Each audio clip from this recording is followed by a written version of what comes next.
January 2023, CXC paper 2, number 9, online tutorials. The diagram below shows 4 points P, Q, R, and S on level ground, where pillars will be placed to mark the outline for a foundation. There is a vertical post RT at R. From Q, the angle of elevation of the top of the post T is 21 degrees. Find the height of the post. So we have to visualize what is actually going on there. This is ground level and the post coming up vertically upwards. So it's like we above looking down at a floor plan. And there's a post at R coming up towards us.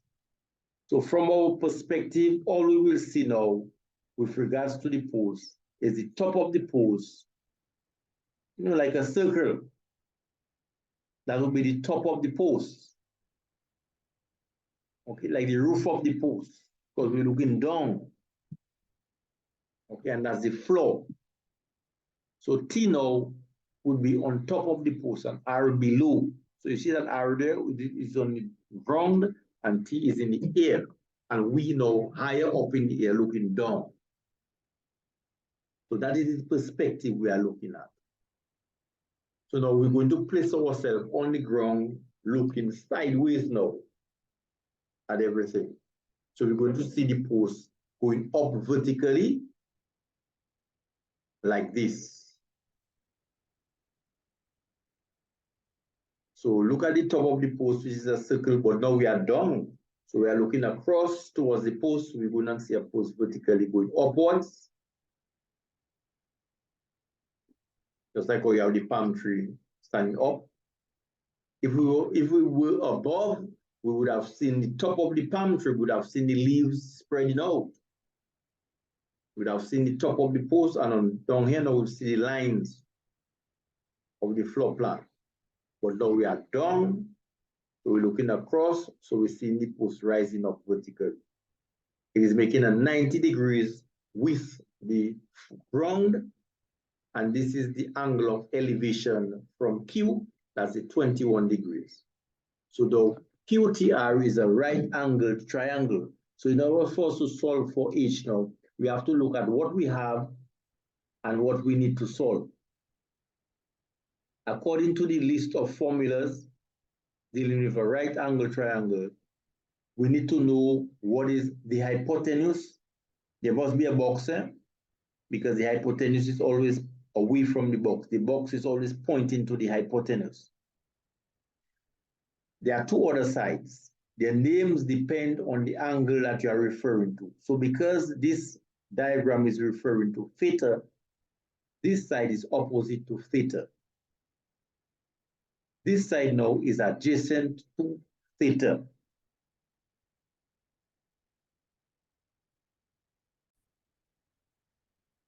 So therefore now, what if there was another angle alpha up there? The hypotenuse will remain the hypotenuse because the box is still pointing towards it.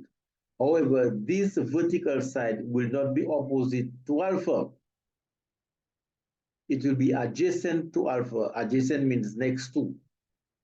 So all of a sudden that side ceases to become opposite because it is opposite to theta. But if you are looking at alpha, that very same side is adjacent to alpha. This side is adjacent to theta. But if you are looking at alpha, it is now opposite to alpha. Okay, so please bear that in mind. The word opposite and adjacent depends on the angle that you are looking at. The angle for the hypotenuse is always the box pointing towards it. But opposite and adjacent, it depends on the angle that you are dealing with. Now we have found ourselves in a right angle triangle. We're supposed to find what is H. You can either use sine, cosine, or tangent. Each one of them is dealing with three variables: the angle and two sides, the angle and two sides, the angle and two sides. We have an angle and we have two sides. The side is with the information and the side we want to find. We need to describe what is the name of those two sides with reference to that angle there to know which ratio to use. We already know this side QT is the hypotenuse, but that hypotenuse is not involved in our calculation. It is blank, we have no information about it. The information we have is an angle, a side, and we're looking for another side. We need to describe those two sides. The 153, how can we call the 153?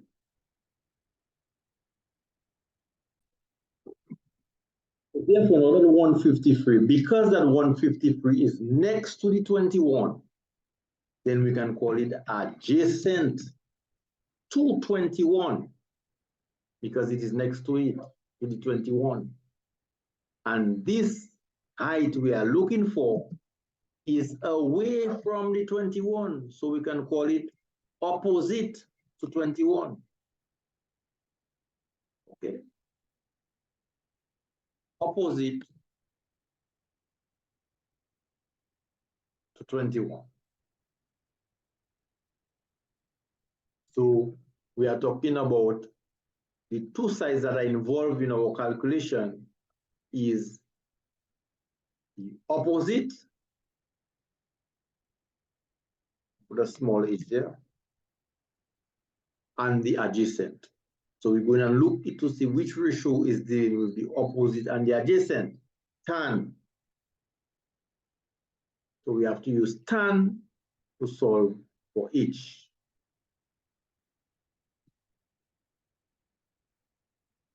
When we look at tan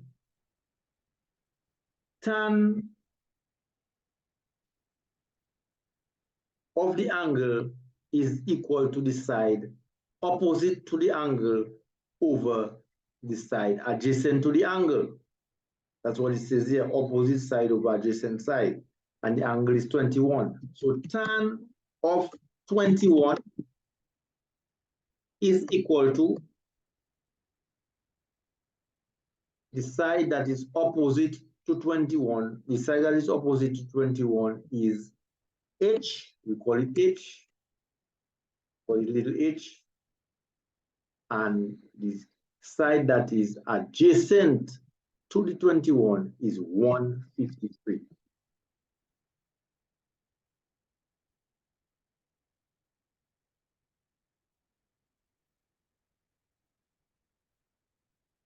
I'm not sure why this is so. H over 153. Why is this writing so small? H over 153. Let me try it again. H over 153. Okay. Okay. And now we can multiply by 153 to cancel out 153, that is dividing. So H now is 153 times tan 21. Okay, so I repeat, to cancel out 153, we have to multiply by 153 because 153 is dividing. We have to do the opposite of divide. The opposite of divide is multiply. So therefore, H now is equal to 153 times tan 21.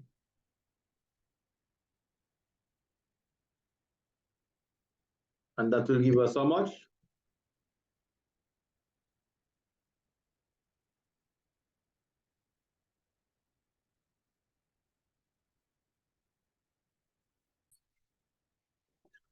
So H now is 58.731 meters.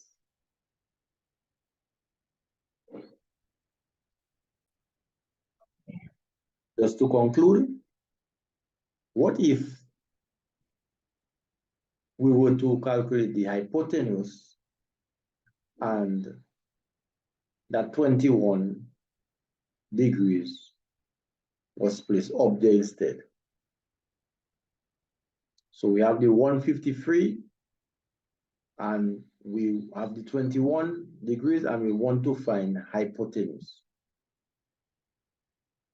So in such a situation, hypotenuse will remain hypotenuse because it is away from the box. However, that 153 now will cease to be adjacent. It will now be opposite to the 21. As you can see, it is away from it. Opposite and hypotenuse, we would have to use sine to calculate the hypotenuse. If the 21 was up there and we were required to calculate the hypotenuse, the 153 will become opposite. Opposite and hypotenuse, we'll have to use sine to calculate the hypotenuse. So the word opposite and adjacent is always in reference to the angle and where it is. Adjacent means next to, and opposite means away from.